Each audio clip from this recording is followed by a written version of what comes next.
Yeah, Councilmember Fenton. Yeah, I've seen one signage and it's on the newer walkway past like the restaurant and stuff, but it would be nice to have a few more early over by the ferry and the boats. Yep. Comment. Yeah, I did. Thank you, Mayor. It's going to be kind of interesting as we try to decide what area we want to go, because some trails, the Centennial trails and stuff, they allow bikes on. They put signs up for limiting the speed of the bikes. But in some cases, there are trails that don't. So we will have to kind of pick and choose what vehicles that we want. Some of the, I think the chief was alluding to this, some of the electric bikes are considered motorized vehicles. Some are not, depending on what type, whether it's a type 1 or type 2. But I can honestly say, even though I'm a bicyclist, I have strong feelings about bikes not being on public paths for the reasons she was talking about. Anyway, that's my 2 cents. More to come on this issue. Yeah. Sorry, just a quick clarification. You meant bikes in general being on public paths? Yes. Okay. And we've got to be careful there because some of this is grant funded, which comes with requirements to have. And that's why certain we need things more there. information, Mayor. Lot Thank you very much. More to come on this. So, all right, we're going to move on to our business item or consent items first. There's a Councilmember Rose Pepe. Go ahead. Mayor, I've moved to approve the consent agenda as amended. Second. Motion by Councilmember Rose Pepe and a second by Councilmember Diener to approve the consent agenda as amended. All in favor, please say aye. Aye. Aye. Anyone opposed? The consent agenda has been approved. We have a presentation tonight from Jolene Crone, the Executive Director for Salish Behavioral Health. And we've got some opioid settlement funds that have come to the city, and we have a contract with her organization for services. And I think NOAA is working through a process to expand that contract. So we've asked her to come and give a presentation on what her organization does. So welcome. Randy's trying to bring up her slide deck.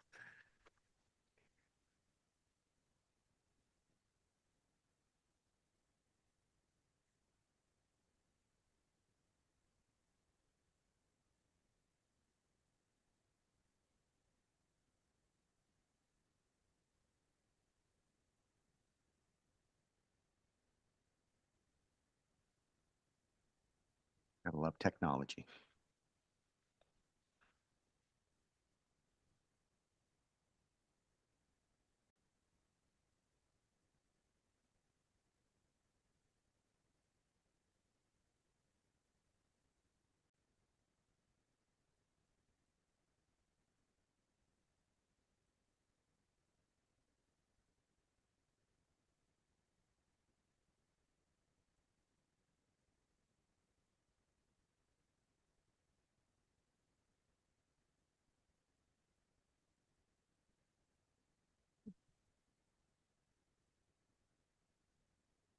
I can go ahead and present without the slides if that's easier.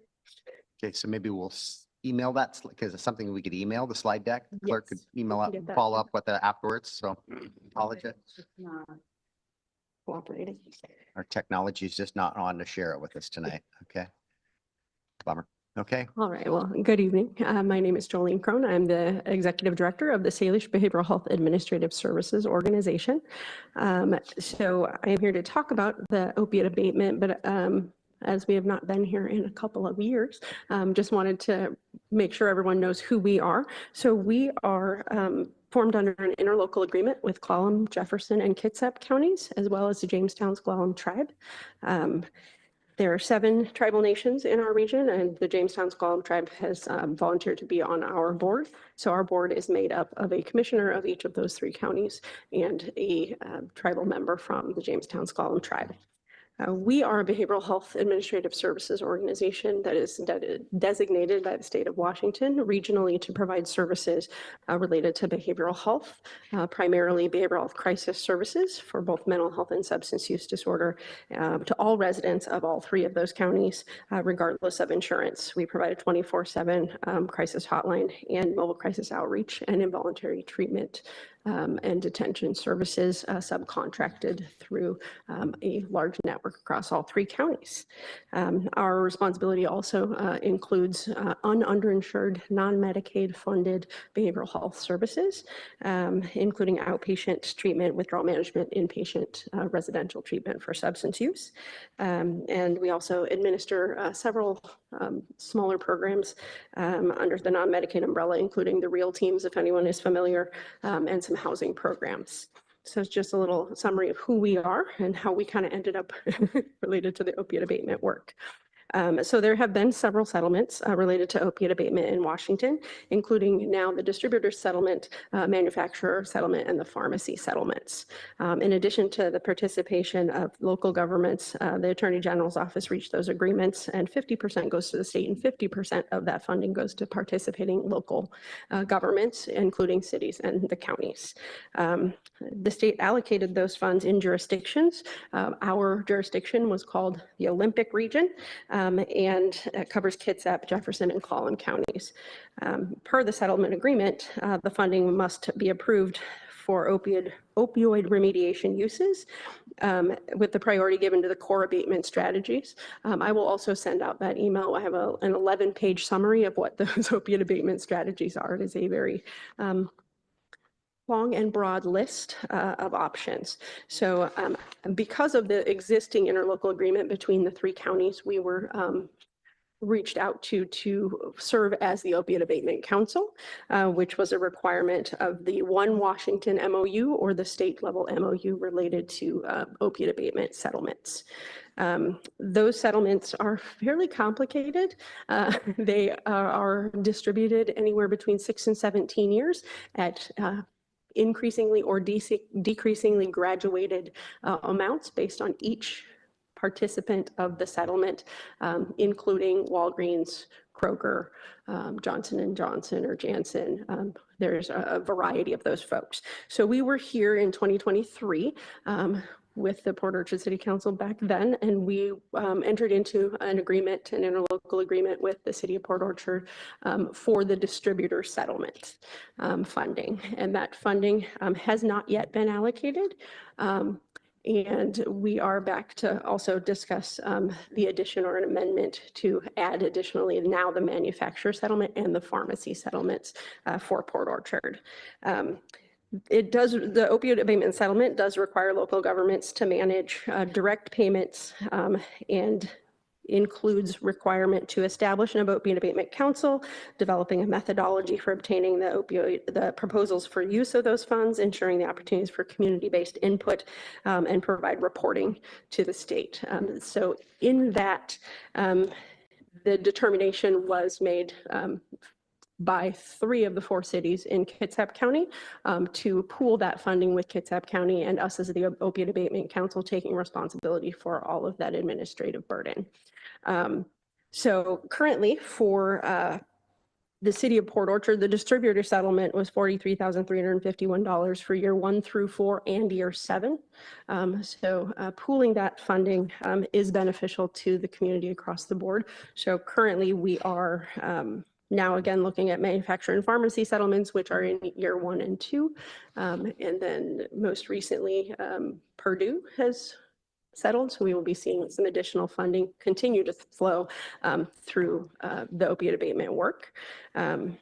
So currently, Port Orchard funding is approximately $150,000 over the last 4-year period, including all of those fund sources. The opiate settlement funds for Kitsap County are being held. We also have interlocal agreements with City of Bremerton and the City of Bainbridge Island. So again, all 3 of those cities and the county are pooling that funding as we move forward. So some of the things that we have done so far is community-based meetings. We have done some current work around the opioid response community survey. The general trends we are currently seeing in recommendations for utilization of these funds is the expansion of treatment, access to treatment, and more expedient treatment for folks within the substance use arena specific to opioids. Also, transportation continues to come up as a challenge and need. Education, both for law enforcement and the community around risks and challenges related to that substance use, and then strengthening those cross-system collaborations. We are also in the process of calendaring some community meetings in the month of May. I believe the one we are targeting for South County here, I believe we are looking at May 29th, but we are looking at one in Central, one in North, and one in South County to gather community public information to be able to put together a plan to move forward with recommendations on use of this funding. So again, we are here to share that information and then ask the council to consider that extension of that amendment to that contract or that interlocal agreement as we move forward. Question. I appreciate you coming here tonight. Will there be a outline showing how, like what dollars, how they were used in the south end of the county? I know you stated that a few things, I wrote them down, but how are, like the attention that the south end of the county is going to receive? Is there going to be like an outline of that, of things that are in place or going to be in place or accomplished? So when we do put forth this plan, which our hope is to do so in June, it will delineate the expectations related to the funding. So current examples, so currently we have allocated some funding just for the Kitsap County Distributor Fund. So none of the cities have been part of that. And that specifically targeted community education and youth education. So there is a billboard right off of Mile Hill that was funded through prevention through part of our funding. There have been some educational opportunities at schools for both middle school and high school related to this funding. So when we do put that forward, there will be a very clear plan.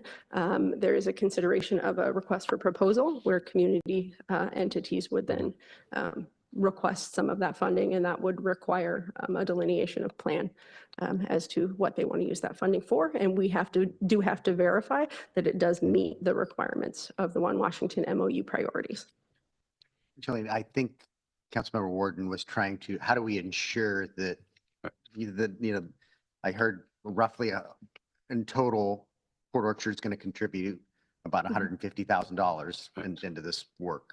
And are there going to be reports on a quarterly or annual basis that you're going to produce to show not just us, but Bremerton, Paulsbo, and everybody?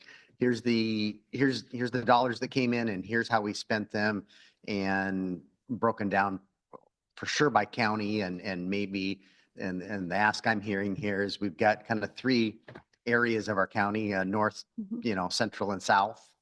Is that doable in your reporting? Yes, I think the intent is to bring that information regarding the full county and then what is directly impacting each community. I think that's part of specifically the target of those community meetings, to look at what the priorities are and if they are different for North County versus South County, as we definitely have seen. Each part of the county has its own unique needs. And I think definitely our intent is to make sure that there is equitable access to whatever is whatever these funds are utilized for. So if it is an expansion of treatment, we would make sure that a portion of that is allocated to treatment within each community. Yeah, because I understand you can do a lot more as a whole, but at the same time, I've seen too many times over the years of money going in and the south end of the county being neglected. And I just want to make sure that that's not happening. Well, and I appreciate that as Yeah, a but resident of not saying, South. not saying No, as yourself. a I'm saying- resident of South County Yeah, myself. as a whole, you know, Yes. so. yeah. I will say, we do have a good reputation as an organization. We do serve 3 counties. For sure. And we do have a presence in all areas of our region. So there is definitely importance of equity just in the culture of our organization and making sure we're serving all of the communities that are under our purview. And while South County might be important, I think we as a body are probably more concerned with Port Orchard centric and how these dollars that we're likely going to deploy with you Yep. are serving our community. So, Yes. and how this came about here is that Noah and I were in conversation about these settlement dollars and we want to get these deployed. This is a logical partner. Noah was in conversation about amending this contract and we thought it was important that we come and talk to you guys, you know, and remind you of what the services that are being provided. And this is just far more efficient than us attempting to try to negotiate contracts and administer contracts with Mhm. individual providers here in our communities. So, Councilmember Chang? Yeah, I'm still a little slow in this. So your organization doesn't actually offer any treatment itself, or do you? That is correct. We are not Okay. a treatment provider. We are an administrative organization that oversees and subcontracts. Currently, we have 20 plus subcontractors across our 3-county region with Do you approximately 50 contracts know providing services. who the South End providers are? Are they KMH or Kitsap Mental Health or? West Sound Treatment does Okay. have a place right down on Bay Street. They Okay. are one of our subcontractors. They are currently one of the few providing naloxone access down here in this end of the county. And Kitsap Mental Health is also one of our subcontractors for the mental health side. These are specifically SUD focused, substance use disorder, opioid focused funding, but can serve folks across that spectrum as long as they meet criteria. But there are a handful of providers. Okay, so they provide the services Yes. and you sort of pay them. And individuals in this community do go to Bremerton for services as well. Okay. So, yeah. Also, our real teams are familiar down in this area, doing work out in the community I as well. talked about that at the work study last week. Yeah. Councilmember Diener?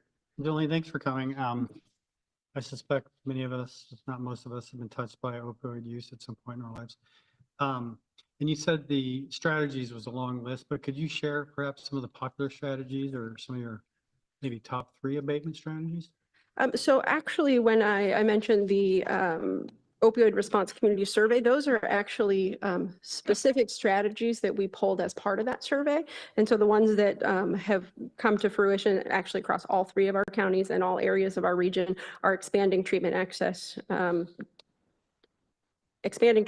to treatment and more expedient care, transportation, and then community education, both for law enforcement and lay community related to substance use and opioids, and then also strengthening cross collaboration. And that is one of the things that is currently happening with the county-specific distributor funding, is to convene a table that has been meeting in Bremerton quarterly around opiate strategies that does include community partners, treatment providers, some local government. It is supported by public health.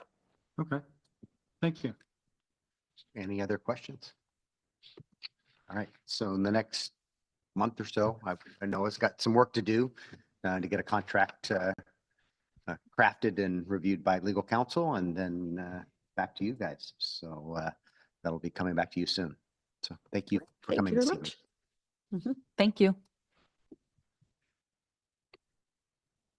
All right, we don't have a public hearing this evening, but we do have 4 business items now. The first of which is item A, adoption of a resolution authorizing the mayor to execute a contract for the Gibbons Sports Court remodel project. Mr. Ryan, this is you. Thank you, Mr. Mayor. Good evening, council members. Before you is a resolution for the Gibbons Park Sport Court remodel project. This project aims to improve public recreational facilities by resurfacing courts, upgrading site access, lighting, and related park fixtures. The city followed state law and procurement policies, initiating a formal bidding process with advertisements in local publications and online. 3 sealed bids were received by the deadline, and Beasley Enterprises LLC identified as the lowest responsive bidder and responsible bidder. The contract including selected alternates, which are electrical work, concrete curbs, and total fence replacement. It specifically says fence replacements here. I'm sorry, fence post replacements. We looked at 3 different alternatives. If we could save money in case our bids came in much higher. And so this was this cost savings for the total project of $462,994.80. And if you recall, this was previously bid out through a Sourcewell contract, nearly double this rate. So Wow. happy to answer any questions. Councilmember Trenary? Yeah, I'd move to adopt a resolution authorizing the mayor to execute a contract with Beasley Enterprises LLC for the Givens Park Sports Court remodel project. Second. A motion by Councilmember Trenary, a second by Councilmember Diener. This has been a journey. Thank you, Rob, and you and the Rotary Club for traveling this journey with us. Nick got us a grant that we thought was gonna, with a little bit of money and fundraising effort by the Rotary Club, that we thought we'd build the sports court. And they raised more than $50,000 for us. And then, as Dennis mentioned, we finally got the design done, the approvals from the state, and they were late last summer, going into fall. And it was more than $800,000, and that wasn't going to work. And so we paused on this and hoped for a better bid environment this spring. And fortunately it was. And so the numbers you see there are nearly half of what was proposed last fall. So, which is great news. NOAA's going to need to add some additional funding to, as you can see in the staff report there, but we're going to get there. We're planning on a groundbreaking ceremony on May 5th at 11:30, and the press release is going out on that. But this is an exciting project, and I'm glad to see it finally moving forward. Councilmember Ward? Yeah, in land use, we saw the drawings of what it was gonna look like with all the sidewalks, the rails, look fantastic. Is that still in play? Is that the same? Yep.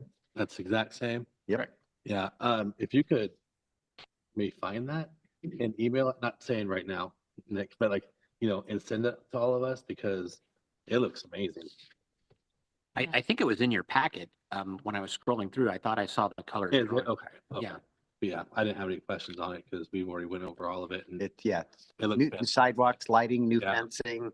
The accessibility to the court Yeah. from everybody, it's It's a great project. Councilmember Rose Whippy? Yes, Mayor, I just wanted to thank the Rotary clubs for being engaged with this. I think it's, again, public service. Additionally, this brings additional recreation to our historic part of Port Orchard. So we're focusing on both. When I look at Port Orchard Historic and Port Orchard West, and it's nice to see this project come to fruition. So thanks to everybody getting this done, and it's going to be nice to see the groundbreaking and people engaged with this. To answer your question about pickleball, we were talking to that you were exposed to this. It was founded on Bainbridge Island, and they now have a professional league, which is on ESPN, believe it or not. So, yep, it's getting there. Councilmember Diener? I also wanted to thank the Rotary Club for their involvement in this. It helped us get across the finish line. I just have a couple questions about first lights. Will they be shut off at 10 o'clock? Are the lights auto shut off at 10? We will have some sort of regulator on there, timer. So that'll be, I'm not sure if it's part of this contract or if it's something that our electrician would do on Okay. site. Pickleball is a really fun sport, but there have been, it's very loud. There's been lots of complaints about people living next to pickleball courts. So we need to be mindful of that. And then the next question was net management. Will it be left to the individual users to set up nets, take down nets? Basically. The multi-use courts, so it'd be just like Van Zee, where the tennis courts are permanent, nets are permanent, and then you've got to bring your own pickleball net Okay. to play on that court. And there's a third sport I thought we were contemplating, football? Yeah, it's Futsal. Futsal. And that would be a Director Bond question about that sport. Yeah, and that's the basketball court is being turned into a multi-purpose court for basketball and the futsal. Okay. Okay, thank you. And that was the young man that wrote the grant help, he wrote the letter of support that helped our grant application. He was at the Rotary event, matter of fact, that young Mhm. man. So Excellent. And he wanted to come tonight to speak in favor of the project, but he actually has an away soccer game in Tacoma and couldn't be here. So Oh, he says that he's would very be fun. excited. Councilmember Chang? Can we see page 344 on the packet? I'm wondering if that was what Councilmember Warden was thinking of. Was it one of these? I mean, these are very interesting. Or 345 or, No. Was yours in color? Mhm.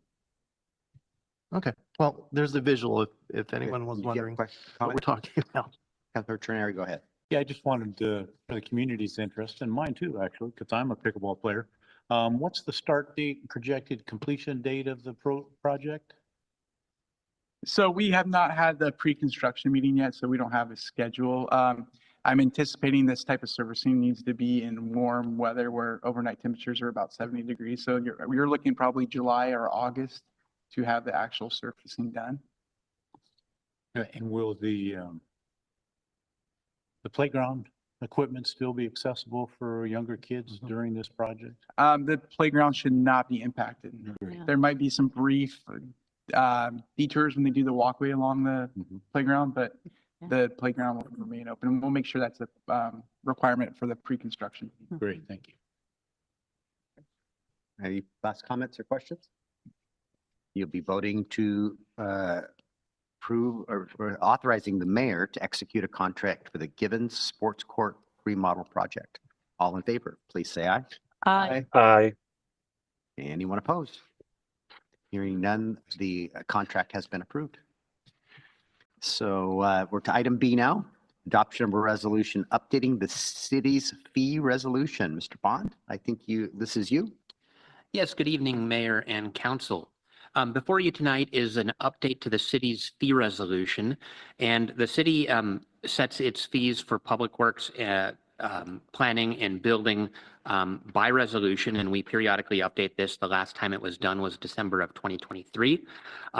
Since then, we've seen CPI adjustments in wages, both for consultants and staff. We've had there's a new countywide program for pre-approved ADUs, which we're building into the resolution. And then the ICC building valuation table has been updated. And so we presented the draft fee resolution to the Finance Committee at their meeting last week, and the Finance Committee recommended that it be brought to Council for consideration. The significant changes in the fee resolution include adoption of the new building valuation table for February of 2025, and just a little explanation of how building permit fees are calculated. We have in the fee resolution, there is a table that you plug the building value into to determine the permit fee.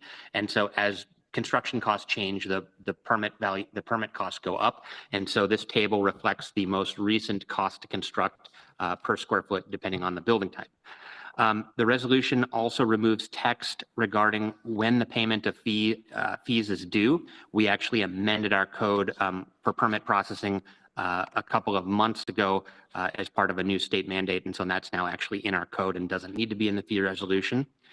We also, I mentioned the pre-approved ADU program. We have basic plan sets that we approve where somebody can actually reuse the same plan set multiple times. And so the fee structure for that is different than our normal fee structure. And we created a specific provision for those pre-approved ADUs to make it even easier and more cost-effective to build.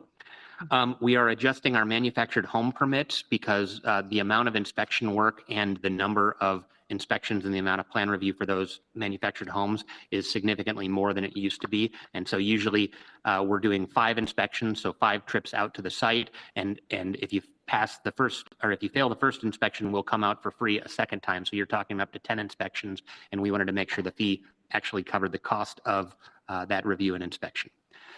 We also have to, per state law, do adult family home inspections when somebody applies for one of those permits. And so we're the local jurisdiction who goes out to verify that the adult family home complies with state law. We don't currently have a fee for that, but it is a couple hours worth of work. And so we wanted to make sure we were capturing costs. We also added, we adjusted the hourly rates specifically for our public works plan reviewers. Those are the engineers who do plan review. Their wages are higher than the other staff doing review, and we wanted to make sure that when we're charging hourly fees, that they reflect the cost of salary and benefits. We've added inspection fees for building and fire outside of normal business hours, and there are occasions when there might be a special event and we have to go do an inspection on a Saturday. And so when those things happen, we will have a fee for those outside of normal business hour inspections. We clarify timelines for work to proceed by outside consultants for special reports, and also the timing of when an applicant pays for the review of those special reports, where we don't want to spend money with consultants until we've actually received the money from the applicant. We did some clarifications to our refund policy, and then we are also adding something new. We have a lot of performance bonds, and some of those bonds are required by code. We're not proposing to charge for required performance bonds, but when somebody proposes a bond because they haven't built all of their improvements, they do a bond in lieu of construction, there's significant administrative costs for us to track and monitor those. And so we're creating a flat fee to cover our staff time of actually tracking, doing subsequent follow-up inspections, writing communications about when, we remind people when certain things are required. If they haven't called for an inspection, we have to track them down and say, hey, you promised to do this work. And so that's to cover those types of issues. So the staff recommendation tonight is to approve the updated fee resolution as presented. And I will note that we did provide both a clean and red line copy of that. So the red line version shows the changes in red line. So there's not a ton of changes, even though it's a lengthy document. Most of the fees and fee policies are remaining the same. Councilor Rose Pepe, go ahead. Mayor, I move to adopt a resolution establishing fee schedules for the Departments of Community Development and Public Works as presented. Second. A motion by Councilor Rose Pepe, a second by Councilmember Warden. I think this also traveled to one or more committees also. I then visited finance and it also visited, I think, land use. So Councilmember Warden, you have a question? Yeah, Mr. Bond, I don't want to get as these guys would say, in the weeds and too deep on things, but I'm really curious. It was brought to my attention because I've never gone through all the permits and seen all the fees for different things like a washer and dryer, dishwasher, all those things. Do we actually do a site visit and inspect that was installed properly? No, when the washer and dryer permit is for the actual vent installation, not the connection of the washer dryer. Like a dishwasher. I believe that actually is connecting to plumbing. And so when you're installing a dishwasher, you are supposed to get a permit. I don't think that most people probably do, but it is per the building code, something that is required. Yeah, I mean, it'd be super time consuming to go through that and eliminate ones that aren't really necessary. I was just really curious because when I saw that, I thought, well, permit is to make sure that's done properly. That's what inspection's for. But so no one's going out there to inspect. Well, if somebody gets a permit to do the work, we will go inspect it. So that's part of the permitting process. So if somebody contacts us and says we want a permit to install a dishwasher, we would go do the inspection. Shouldn't that be like $75 versus 10? Because I mean, just the man hours of having to go out there and do that.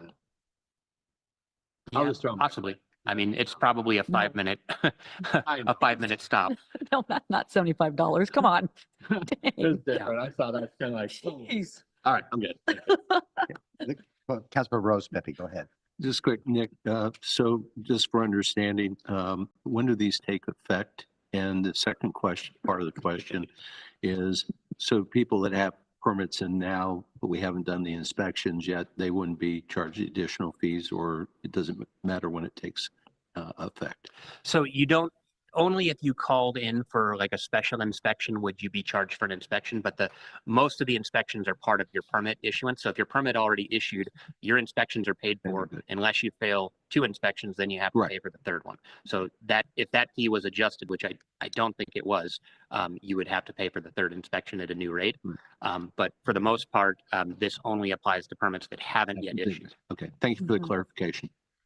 The effective date, I don't have the page in front of me, but I believe it's the first Monday in May, which allows our permit center time. They have to go through the permit system and plug in all of the new amounts. And they'll do that on the Friday before they take effect so that on Monday, everything is ready to go. Thank you. Mhm. So Okay. one- Councilmember Warden, go ahead. I'm pretty sure that now you just made the comment. That's probably meant for like a new build. The dishwasher. Like Yeah, I think it's- as you're going around the property, the site, that's probably designed for a new build, right? Or Because there's Yeah. fixture, yeah, we add up the fixtures and it's a per fixture fee. I'm following you. Yeah. Okay, I'm good. Sorry. Yeah.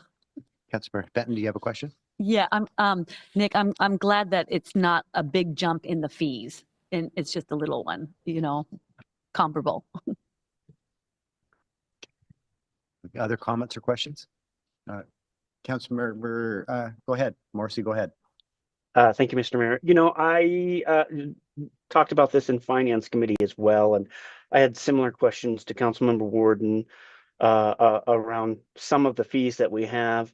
I know when it came to out of Finance Committee, we were just verifying that the fees looked adequate and they weren't jumping wholesalely large amounts. I would like to maybe put this on a work plan someday. I believe it was 27 pages. And I think there's got to be a better way for us to simplify that. But I'll be supporting it today. Yeah, I like that. All right, so you'll be voting on the adoption of a resolution updating the city's fee resolution. All in favor, please say aye. Aye. Aye. Anyone opposed? The resolution passes. We're at item C, approval of the April 8th City Council business meeting minutes. Is there a motion to approve? Go ahead. Time. Good. Go ahead. Oh, I motion to approve the April 8th, 2025 City Council meeting minutes. Second. Motion by Councilmember Fenton, a second by Councilmember Chernary. And I believe there'll be one abstention. So, Will I be able, do I vote as mayor pro tem? yes, you do. Because you're a Okay. council member, always. You're also, Okay. you're wearing two hats. Okay. All right. You'll be voting on the April 8th City Council meeting minutes. All in favor, please say aye. Aye. Aye. Anyone opposed? And one abstention by Councilmember Warden. We're business item D now, which was previously consent item D, which is the adoption of a resolution accepting the 660 reservoir and booster pump station and establishing a total certified construction cost for the project in the amount of $8,421,718.35. Mr. Ryan, this is you. Good evening again. So once again, this is for the acceptance of the new 660 reservoir and the booster station, which were developed by the McCormick communities as part of a developer agreement. On March 22nd, 2022, the City of McCormick Communities LLC entered into a credit agreement requiring McCormick to finance and construct 5 capital improvement projects, including the 660 zone reservoir and the 580 to 660 zone booster station. Construction, both the 660 reservoir and the 580 to 660 zone booster station has been completed with certified cost documentation and a bill of sale submitted to transfer ownership to the city of Port Orchard. McCormick is eligible through the agreement for capital facility charge credits for the equivalent residential units or ERUs developed within its property. Total certified construction costs are $6,172,094.68 for the 660 zone reservoir. Only $2,249,623.67 for the 580 to 660 zone booster station, combining for $8,421,718.35. For the maximum allowable credits for the 660 zone reservoir, only maximum allowable credit was reached at $2,850,000, so no additional credits will be given for that. For the 580 to 660 booster station, the maximum allowable credits is $750,000, and that will be the maximum amount provided in credits to that one. So, any questions? That's for Warden. Mr. Mayor, I move to adopt resolution accepting the 660 zone reservoir and booster station and establishing a total certified construction cost for the project in the amount of $8,421,718.35. Second. Motion by Councilmember Warden, a second by Councilmember Rosa Pepe. Questions? Yeah, just, it just, a little over 8 million and it's on the reservoir. Will you just break down a little bit more of for me and then people who hear this too, like on the recorded video? We got credit and then you got the McCormick. How much do we actually pay on this? So Nothing. we're not paying nothing? So we've got $8 million, is it 8.5? $8.4 million in asset that they built for us. Mm-hmm. We negotiated an agreement for credits at $2.8 million for the reservoir and $750,000 for the booster pump for a total of $3.6 million. So they will get credits in the form of connection charges to the homes that are built out there for a total of $3.6 million. The city benefits the difference of that, nearly $5 million.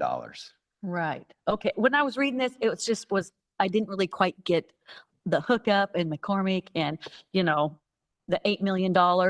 And I think sometimes other people don't really understand that. So I wanted There's to a break lot. down. There's a lot of information in the developer agreements. There's a lot of infrastructure, and I'm looking forward to taking you out to tour the site. Yeah. So Yeah. Okay. Well, thank you. Yeah, so it cost them $8.4 million to build Provide this. water to their. Yes, and Mhm. yes, Councilmember Rosa Pepe. No, I just wanted to, since we're doing a little bit of education, this is one of the things that the mayor has been very strong about and staff about these development agreements that have been truly beneficial to the city, both financially and from a time frame perspective of being able to get these projects completed earlier than if the city undertook them. So it's a win-win both for the developers and for the city and the citizens of this.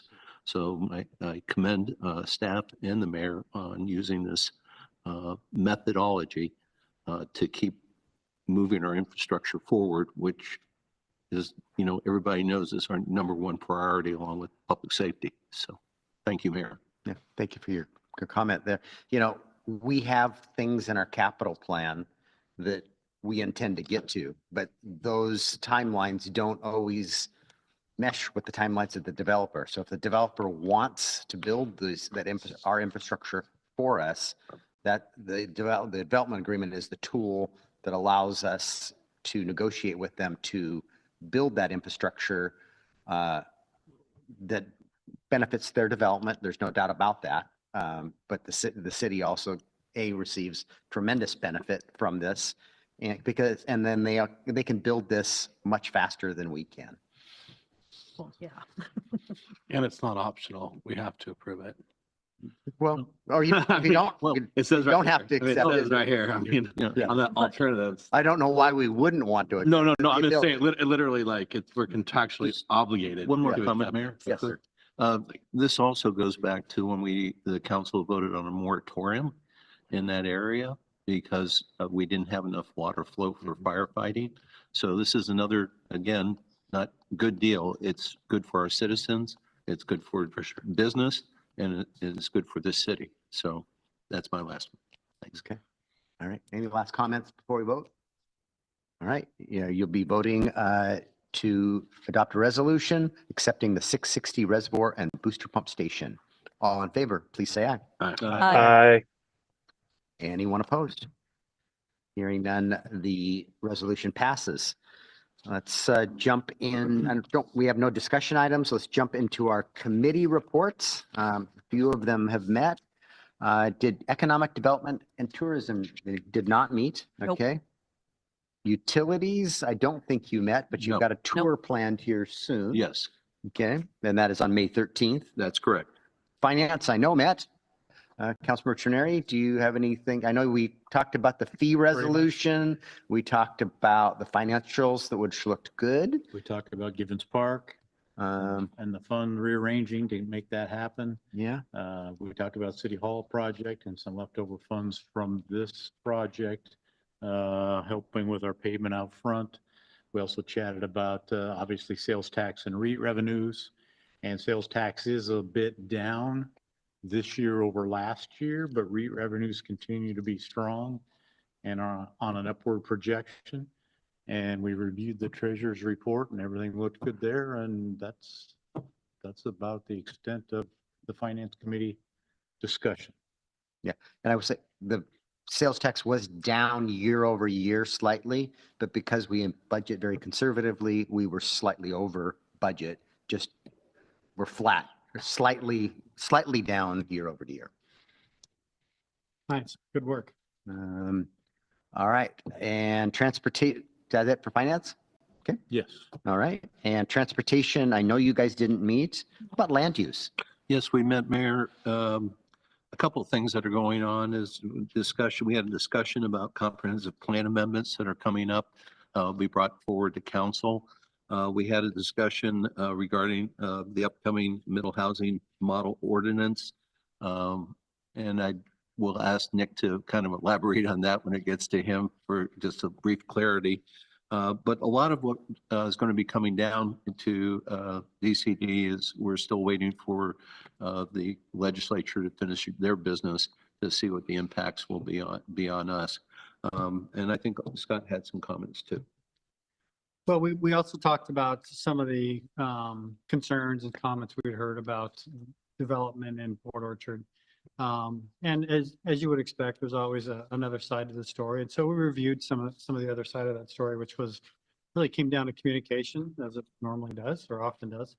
And it was communication that occurred between, or didn't occur as the case really is, between contractor and the lumber supplier who puts a package together, which caused the caused structural changes in what was proposed to be built. So there was just some rework that needed to happen because of that. And so that was largely, I think, the tenor of the concerns I heard or were expressed to us. And Nick, feel free to elaborate if there was more of that. But again, it was just, it's nice to hear the full story because we'd gotten complaints from one of the national builders in our area. And it wasn't more to the what story. was proposed, it was what the plan set that was approved. Right.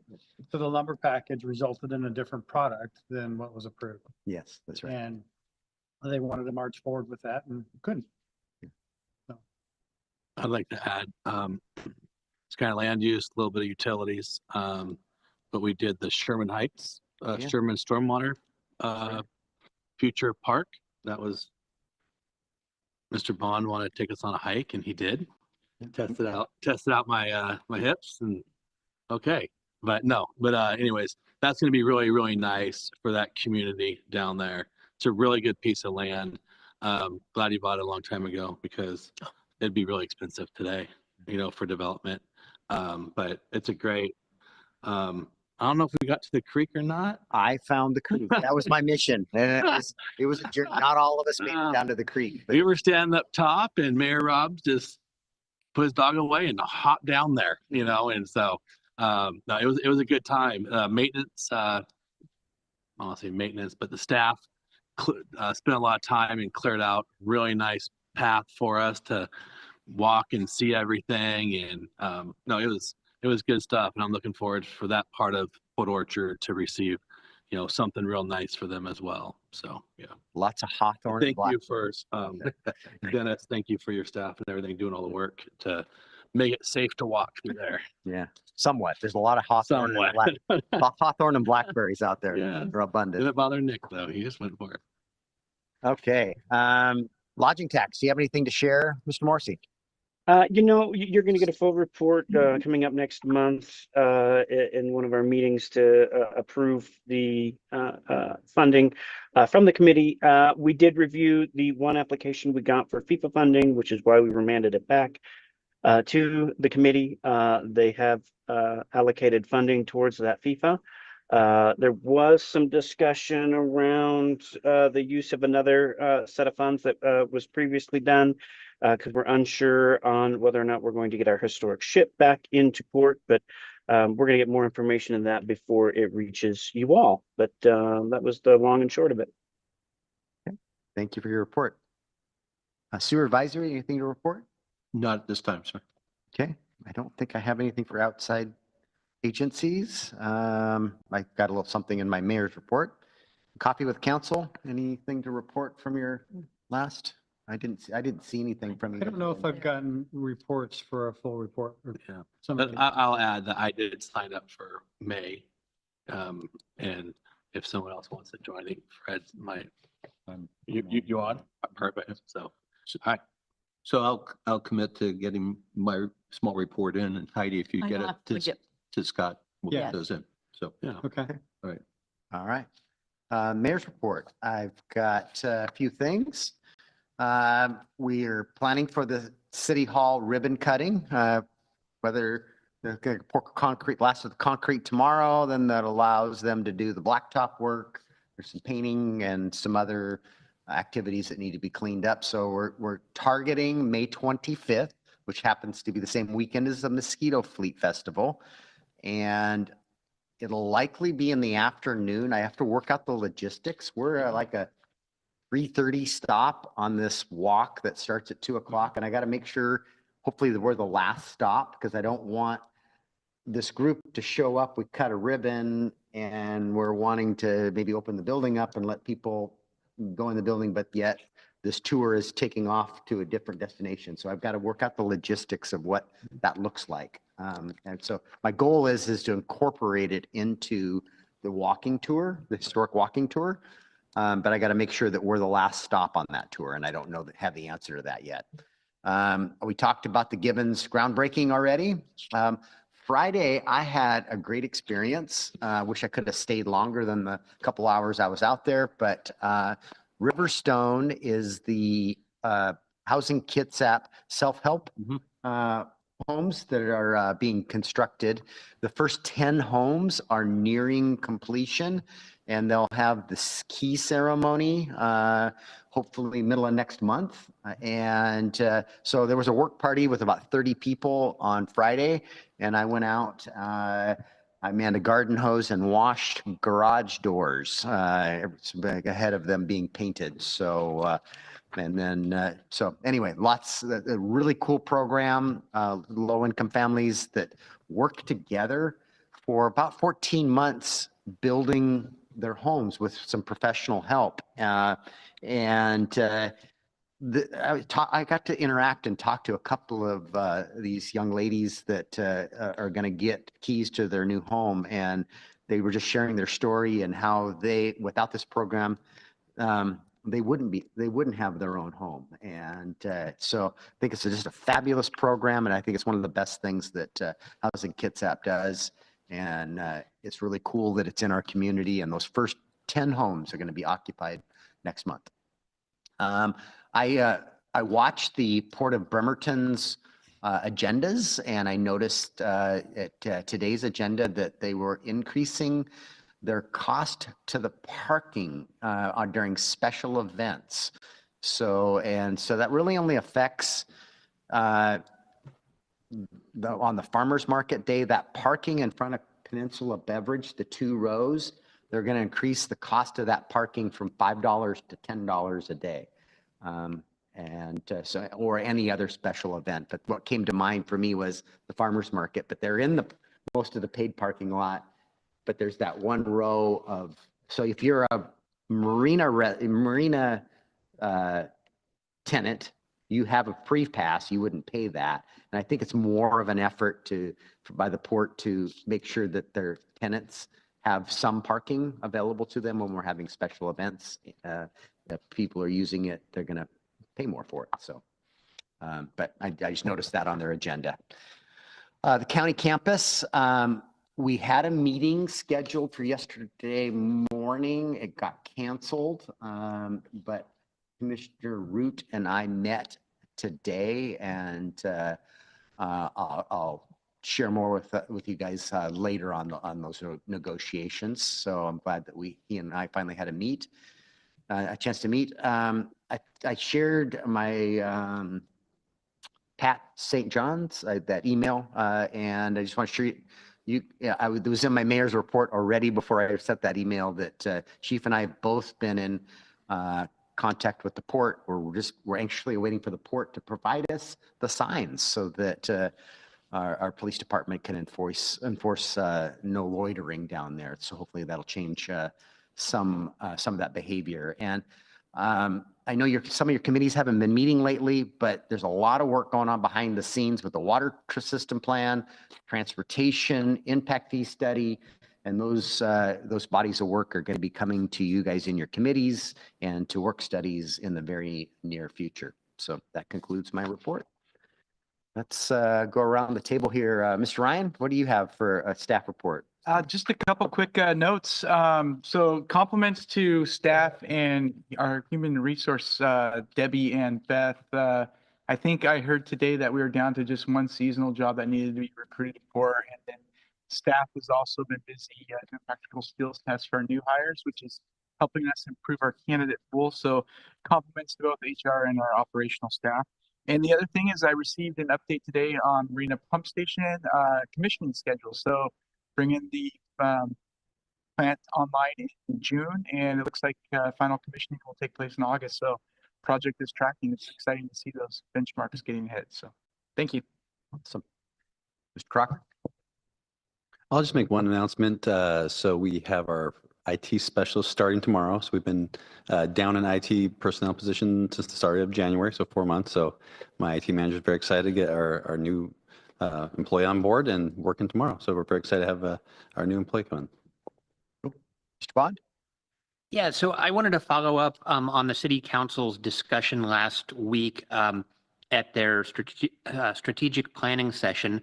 The mayor had asked my department, what things we could do to improve communication and seek outside support for looking at our processes in the department. And so Finance Director Crocker had reached out to the auditor. They have a free program for a lean process improvement exercise. And so they're going to be coming in June to look at our processes in DCD and give us recommendations for how we can make things work more smoothly. I also wanted to share that, we don't control what the building codes require, but we do control how we communicate that information. And so we've been looking at our communications and looking for opportunities to more clearly communicate to the public. And I wanted to share a couple of the things that we are implementing this week.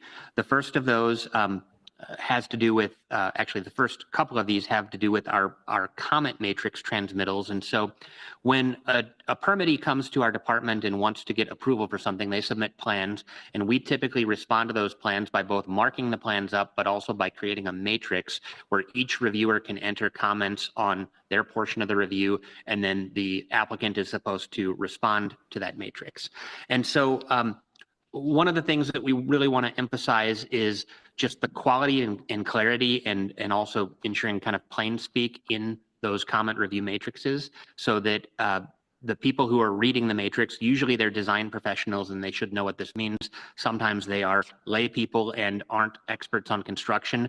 And so we are both asking our staff to do a better job of ensuring clarity in the comment matrix to make sure that what they've written is clear.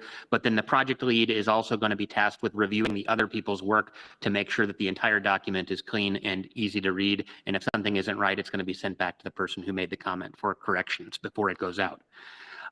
Another thing that we've realized is that we can improve our communication when we actually send the matrix out to the public. There is information in the top of the matrix document, which is attached to an email, but the email itself doesn't provide a whole lot of information. And so we're going to front load that information in the email. We want to explain the purpose of the comment matrix, the steps that the applicant needs to take to perform in response to our comments, and then outline how they can go about asking questions of the city. And so we're creating templates, and we're going to work with the city's consultant, communications consultant, to review the content and make sure that it's clear and easy to understand. Finally, we are, it hasn't been our practice. We've always wanted to have a single point of contact for communications, because otherwise you end up talking to the owner separately from the project manager, and you end up with having these parallel conversations. But we do think it is important that the owner, when they have provided an email address, that they're copied on the transmittal so that they at least know that their applicant has received the communication. We still don't want to directly engage with the owner because the project manager is the one who needs to make the corrections, and we don't want there to be two channels of parallel communication. But in any event, at least this way, the owner will know that it's not the city holding things up. It's actually the architect or the project manager who's received the comments, and they have to do something with them. And then finally, this is a separate issue that was brought to my attention today, but the building officials in Kitsap County, they all meet once a month to talk about emerging issues. And so in the most recent meeting, which was more than a week ago, they were discussing the need to have education opportunities for our local designers to stay up to speed on ICC code requirements, but also to kind of outline what we expect. And what all of the jurisdictions are seeing is that designers are most often designing things based on what their client wants, and then they submit it to the city to try to figure out what the code requirements are, rather than proactively anticipating the code requirements. At least some designers do this. And so very often they're just trying to see which code requirements are going to get triggered by the project, and then we respond to them, and it adds an extra step and delays in the process. And so we want to make sure that we're communicating this to the KBA, and that we provide some opportunities with the International Code Council to do some education in Kitsap County, because I think some professionals, I don't believe engineers have to do any building code continuing education. I think architects have 1 credit hour per reporting period, which is either a 1-year reporting period or 2-year reporting period, but they're not spending a whole lot of time with the building code. And so we want to encourage the professionals in our area to stay up to speed and to really understand our expectations. So we're going to continue looking for other opportunities to improve our communication, but we've identified at least 4 things immediately that we can get started on. And I just wanted to share that with you. I'm going to follow up with an email that outlines that information for your review. So Good. Mayor. Thank you. Yeah, Nick, Mayor. go ahead. No, Go ahead. you go ahead, Scott. I got a comment after. Okay. So I think with respect to people submitting applications to see what will stick under 5290, it's going to be even more critical for them not to do that, because they'll lose one of their rounds of review and they're only given 3 before we must affirm or deny. So that'll be important messaging. And what was the other thing? Oh, you talked about during your review and QC on that and making sure everything's captured. And I think you mentioned this, but I wanted to be clear that we're also providing the code site that says this is why you must do what you got to do. So that takes a lot of wind out of the sails when people want to argue. Councilmember Roseberry? Yeah, Nick, I wanted to say, first of all, to the council, I think it was important in our discussion last week, talking about DCD and improved communication. And I appreciate you and your staff, Nick, taking that on board. Not that it was punitive, but it was how can we work a little bit better with the public? And I appreciate that with the steps you're taking. Obviously, some people will get it and some people won't, but at least we're moving in that direction. And I also want to say thanks for giving us, as a famous commentator you say, the rest of the story in some cases when we get complaints, that so we have the full picture. So thank you, Nick. Yep, you're welcome. Councilmember Warden? Yeah, Nick, seriously, thanks a lot for actually listening to our conversation and, acting on it. And man, how fast you put something in place and recognize it. And I greatly appreciate it, being a person who is a code enforcer, and I wear it on both sides every day. Not everyone's happy. You're not going to make everybody happy. You're not going to change codes to make people happy, but do recognize that outreach and communication. And I know I work on myself to get better. A lot of it's tone, but I do appreciate how fast you jumped on that. Thank you very much.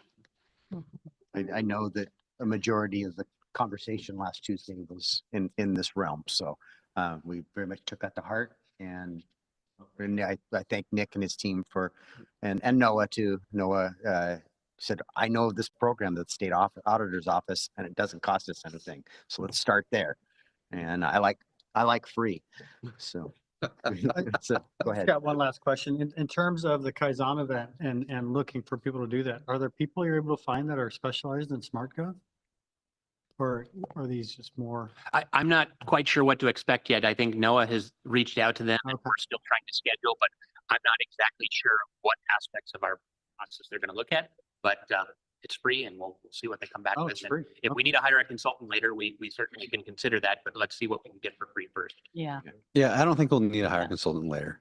The state auditor's office runs a program called the Center for Business Innovation. And I just emailed the council a link to the lien services we're seeking. And essentially what they're going to come and do is they're going to survey the three of us. And I point to the three of us. You guys are folks on Nick, but we're also part of the team here. We work together collaboratively between DCD, Public Works to the finance to the end. So they're going to look at our processes and identify, we will look at the process and identify where we think could be some improvements. And we're going to do some mapping exercises, really break down the processes, break down where we see there's a disconnect as a group and kind of problem solve at the bottom level with our staff and kind of move that all the way up the chain. So the Kaizen event, as you spoke to, so you're familiar with lien management, should take place in June. It's all about scheduling and timing. So again, working with the SAO and my colleagues here to make that event happen. Great. Those are great events. All right, Ms. Archer. Thank you. Just wanted to flag for you a decision that came out yesterday. It's known as Arthur West versus the Walla Walla City Council. And this case is, this decision is a very useful one to reiterate the importance of us utilizing executive sessions for the limited purposes that they are authorized by statute and avoiding taking any final action in executive session. Very briefly, in this case, the council went into executive session to discuss the qualifications of an applicant for the role of city manager. And then they came out of the executive session and the mayor said, the council has voted on this person. Clearly, that is a violation of the executive session privilege. We do not vote in executive session. We all know that. But unfortunately, in this circumstance, they did so and they chose to announce it. So the court has given us guidance on two aspects. One, part of this was it was a special meeting and their agenda didn't even say that they were going to take a vote. And so we can't do anything, as you all know, in a special meeting that isn't specifically noticed on the agenda. And so in that case, the court, or as to that aspect, the court reiterated special agendas have to say expressly what you're going to do. And anything beyond that is a violation of the OPMA. And then second, it reiterated for the executive session statute that applies to reviewing qualifications for a potential employee, all you can do in that executive session is review those qualifications. You can't narrow it down. You can't whittle it down. You have to only discuss qualifications, and then any vote has to be taken in the open session. And that is very specific to that particular subsection of the executive session statute. So further useful guidance. Yeah. Was the appellant the actual candidate? No, that was Arthur West. I'm not sure if that name rings a bell. He's a frequent flyer in the OPMA PRA litigation world. So he's doing the work of the people too. In Spokane now. Yeah, yeah, all over the state. He's a statewide pest. Yeah, But in this or case- advocate. Yeah. So I'll circulate the case. It's a good read, and it's a good reminder. So, Oh, I can't wait. yeah. Chief, what's a motor vehicle? Well, a quick glance. So a motorized vehicle is an internal combustion engine, so that's not really specific to what the caller was discussing. To the class 1, 2, and 3, the class 1 and 2 electric bicycles, those only get up to about 20 miles an hour. There's no age limit. You don't have to wear a helmet. The type 3, which is up to 28 miles an hour, those are not allowed on mixed use paths. The council can certainly make their own determination if they want to ban type 1 and type 2, but that would be up to the policymakers. And then thank you for bringing up the waterfront. We are working with the Port of Bremerton to get signage down there so that they can be participants in our trespass program. That's all I got. Ms. Wallace? Yes, so we have a full team for the Coffee with the Council this coming Saturday. Next Saturday. Yeah. Oh, wait. It's not this Saturday, it's the next Saturday. Yeah. Next Not- Saturday, there's another probably. Because this is the 25th. Yes, This week's 26th. May 3rd. I don't even know what month I'm in, I guess. You're a Apparently. week ahead. So on May 3rd, we are full, and June 7th, we have one council member, which is Diener. So we want 2 more for that. Then sign up for the rest of the year. Put me on the 7th. So just a reminder, send us an email and we'll get you on the list. And I think I've gotten to everybody, and our dinner tomorrow evening has been canceled, and we put a notice out that it was been canceled, so. Will it be rescheduled or is it? Probably not, because there's only a week left in the session Yeah. and they aren't going to travel down to Olympia to have dinner with us. Right. So Okay.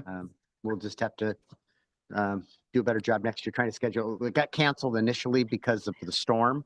And then our House representatives can't leave the campus until like 9 o'clock at night right now because of the deliberations. So just wasn't going to be a good use of everybody's time to travel down there and only be able to meet with our senator.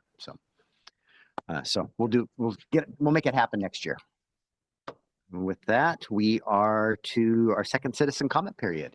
And if anybody online wants to address the council, use the raise your hand feature and we'll bring you into the meeting. And or anyone in the audience, you can step forward to the microphone and address the council. So I see one hand raised online, I think.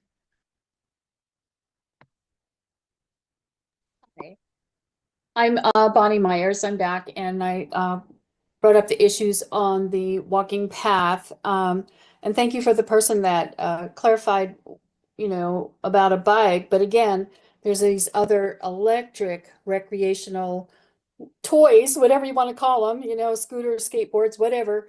If you look them up and like if you wanted to order one, it'll say, it goes 15 to 25 miles an hour, 18 to 28 miles an hour. Anyway, and that's faster than the speed limit through town for a car. So again, there's definitely a safety issue there. But on the topic of speed, so I made a right-hand turn a few days ago. I think it's off of Tremont to go down Port Orchard Boulevard, down the hill. We all know that it's a windy street. And going down the hill, it's one lane only. The other side is 2 lanes. Well, I made my right-hand turn. Before I knew it, there was a car behind me. I didn't know it was a Tesla until it passed me, I would say at least 60 miles an hour on a turn where there is no passing. It really startled me, kind of shook me up a bit. And then going up Port Orchard Boulevard for that same day, doing other things, I noticed all through Port Orchard Boulevard, there are dark tire tracks all over the road where, I guess they call them donuts, spin outs, whatever you call them. Even at the light, there were circles, dark tire circles. So, as more and more people move into Port Orchard, I've noticed that the speed of vehicles, the speed limit signs have not changed at all. The speed of vehicles has changed a lot. Everybody wants to go faster. Impatient drivers passing on double yellow lines. Anyway, maybe in the future, traffic cam is needed there on Port Orchard Boulevard. And for any of us who have lived here in Port Orchard for any length of time, we know that the slower pace of life is gone. It is over, except when it's time, what do you call it? Go home time, after work time, around 5 o'clock. Where I live, it would take 2 to 3 minutes to travel 2 miles into town. Depending on the time of day now, it can take anywhere from 10 to 20 minutes with the traffic moving slowly at 10 miles an hour. So lots of changes here in Port Orchard, and the issue with Port Orchard Boulevard, if there's going to be lots of road construction in the Gorst area, Port Orchard Boulevard's probably going to be used a whole lot more. Anyway, just wanted to bring those issues up to you. Thank you for your comment. Thank you. Thank you, Bonnie. Okay. Anyone else wishing to address the city council this evening? All right. Anything for the good of the order? We do have an executive session, so don't disappear on us. So Councilmember Chang. I just had a couple quick items. One is that there's an interesting article in the New York Times that I'll send to Brandy to send to council. It's talking about how some communities are trying to save the movie theaters that have closed. I don't know if this would go to a committee because I wouldn't know if it's EDT, finance, or land use, but I'll send it to all just as an interesting item. The second item is that I went on a tour last night of the Michi House on DeKalb and Harrison. And it's a very nice facility. They've spent a lot of money renovating. It's actually move-in ready. And I believe they are planning on that. So it was really nice to see the conversion of a former church. And I just wonder if it would have been easier, perhaps if they'd started from scratch rather than renovating. But it's a very nice looking building. Yeah, I'm very thankful also that they renovated that vacant building and put it to use again. So, is there anything else? Okay, anything else for the good of the order? Okay, Oh, did you want- Miss Archer, do you want to, oh, What? Good, yeah, good, the order. yes, Yeah, I wanted to say too, because I got a tour for the Amici House and very impressive in there. And they've worked so hard. And that's what I call, especially for young adults, the affordable living is in that building. And I also like to bring up parking for the 2-hour parking, since now on Saturday, it's going to be, being more enforced for the parking. I think it'd be great to have, and I said it before, but maybe we can look into it and talk about it. But for the 2-hour to go to the 4-hour, because when you park for 2 hours, you barely get to eat and go shopping around. And it would be really nice. I just feel like for the, put the 2-hour to 4-hour. And then lastly, I was thinking too, I really like how Erica came in and how we need to work on, even if it's a shuttle or whatever. I'm kind of excited to help the farmers market and all the businesses down there and to go forward in, plus you got free parking right up the hill. And so maybe we can really look into that and figure that out. Miss Archer, do you want to state the statute for our executive session, which is probably going to last about 20 minutes? 20 minutes? Yeah. We're going to enter into executive session pursuant to RCW 4230-110, subpart 1, subpart I, excuse me, and subpart You hang around. III, I'll come chat. for 20 minutes with no action to follow. Okay, I'll see you guys in there. And John, I'll call you on your phone. Sounds good. Thank you.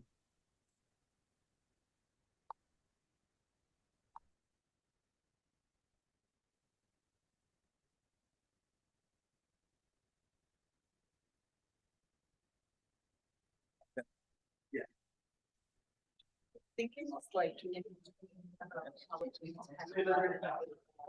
Right. Isn't that crazy? I don't know how they're.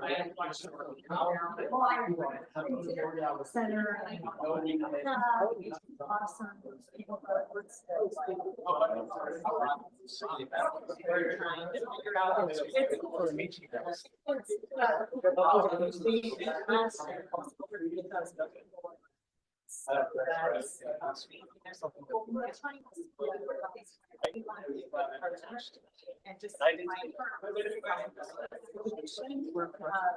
and I don't want to like I don't know what it is.